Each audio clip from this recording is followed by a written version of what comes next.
वसई विरार महापालिका निवडणुकीमध्ये भाजप सेनेची जरी युती झालेली असली तरीही भाजपाकडून एक्स्ट्रा 7 उमेदवार हे उभे केले असल्यामुळं शिवसेनेचा गट जो आहे हा मोठ्या प्रमाणामध्ये नाराज आहे।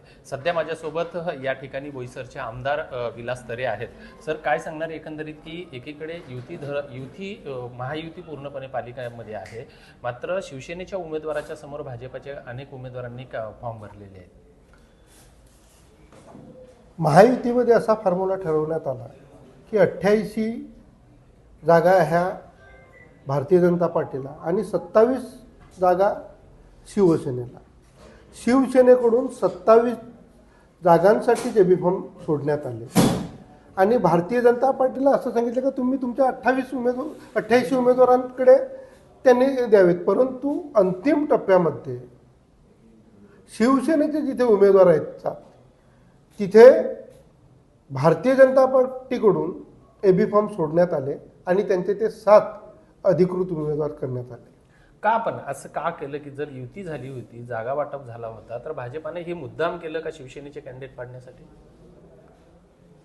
भारतीय जनता पार्टीच्या वसई विरारच्या शीर्ष नेतृत्वाने हे सांगितलं होतं का हे 7चे 7 फॉर्म एबी फॉर्म आम्ही दिलेले आहेत, परंतु ते आमचे कट्टर कार्यकर्ते आहेत, आम्ही पाठीमागे घेऊ, आमच्या विश्वासातले कार्यकर्ते आहेत। परंतु शेवटच्या 3 वाजण्याच्या टप्प्यामध्ये फॉर्म जेव्हा मागे घेण्याच्या अंतिम टप्प्यामध्ये आल्यानंतर ते बोलतात का आता उमेदवार फोन नाही उचलत, उमेदवारांचा कॉन्टॅक्ट होत नाही, उमेदवार इथे गायब झालेले आहेत। म्हणजे मला एकतर असं दिसतं की भारतीय जनता पार्टीचं वसई विरारचं नेतृत्व कमकुवत आहे, ते त्यांचे नेत्यांना जुमानत नाही असा एक विषय दिसतो, किंवा हे जाणून बुजून करण्यात आलेले असा मेसेज जातो। आता तुम्ही भाजपाच्या नेतृत्वाला काय आव्हान काय करणार आहेत? कारण निवडणुका आता अवघ्या 3 ते 4 दिवसावरती मतमोजणी आहे। मी त्यांना आज हे आवाहन करणार आहे की 24 तासाच्या आतमध्ये जे 7 एबी फॉर्म दिलेले आहेत त्याच्यावर आपल्या माध्यमातून एक तर आपलं ऐकलं नसेल तर तात्काळ कठोर कारवाई करण्यात यावी, जेणेकरून महायुतीमध्ये कुठल्याही प्रकारचा चुकीचा मेसेज गेला नाही पाहिजे आणि शिवसेनेचे कार्यकर्ते जोमात उतरून ना महायुतीला विजय करण्यासाठी येतील अशा पद्धतीने मेसेज द्यावा। जर असं नाही झालं तर पुढचं पाऊल काय असेल आपलं? अशा पद्धतीचं बघा, आम्हाला आदरणीय एकनाथजी शिंदे साहेबांनी सांगितलं की आपलं टार्गेट एकच आहे की वसई विरार महानगरपालिकेवर महायुतीचाच महापौर झाला पाहिजे आणि त्या दृष्टिकोनातून महायुतीचे तुम्ही महायुतीचा धर्म पाळताय पण भाजपा पाळत नाही ना।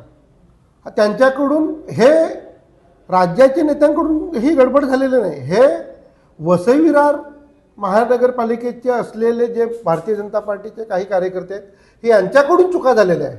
नाही, मग या अशा वेळी तुम्ही काय करणार आहेत की अशा वेळी आता तुम्ही 24 तासाचं अल्टिमेट देताय, पण जर नाही झालं तर मग पुढचं पाऊल काय असेल?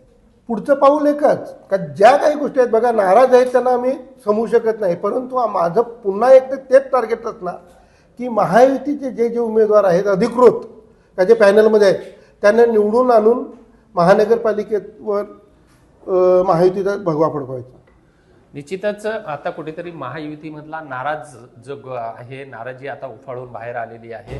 भाजपाने जे 7 उमेदवार जे एक्स्ट्रा दिलेले आहेत त्यांना तात्काळ त्यांच्यावर कारवाई करावी, अन्यथा शिवसेना म्हणून आम्ही सुद्धा आमच्या पातळीवरती आम्ही आमचे काम करणार आहोत। महायुतीचे उमेदवार म्हणून आम्ही निवडून आणण्याचा प्रयत्न जरी केला तरी स्थानिक नेतृत्वाने याची गंभीर दखल घ्यावी असा इशाराच एक प्रकारे आमदार विलास तरे यांनी दिला आहे।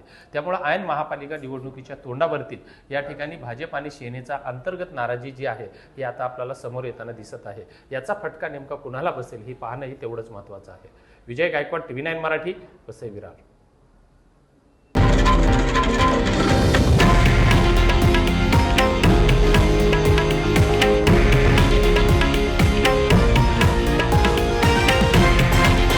हे आहे देशातील नंबर 1 न्यूज नेटवर्क आणि आपण पाहत आहात TV9 मराठी, एकमेव।